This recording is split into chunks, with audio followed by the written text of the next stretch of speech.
few moments ago, I met with some of the leading business executives in the country. And it was a sober meeting because these companies and the workers they employ are going through times more trying than any that we've seen in a long, long while. Just the other day, 7 of our largest corporations announced they were making major job cuts. Some of the business leaders in this room have had to do the same. And yet, even as we discussed the seriousness of this challenge, we left our meeting confident that we can turn our economy around. But each of us, as Dave indicated, are going to have to do our share. Part of what led our economy to this perilous moment was a sense of irresponsibility that prevailed in Wall Street and in Washington. And that's why I called for a new era of responsibility in my inaugural address last week, an era where each of us chips in so that we can climb our way out of this crisis.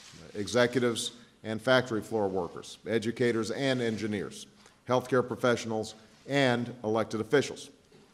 As we discussed in our meeting a few minutes ago, corporate America will have to accept its own responsibilities to its workers and the American public.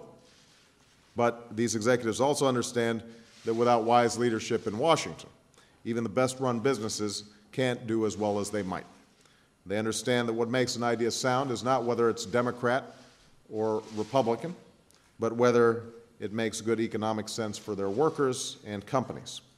And they understand that when it comes to rebuilding our economy, we don't have a moment to spare. The businesses that are shedding jobs to stay afloat, they can't afford inaction or delay.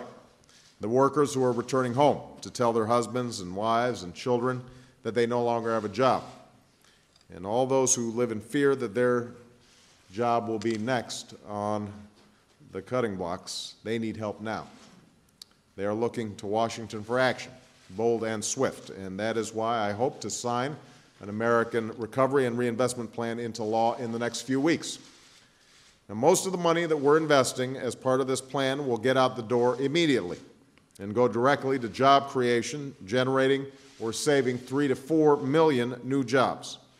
And the vast majority of these jobs will be created in the private sector because, as these CEOs well know, business, not government, is the engine of growth in this country.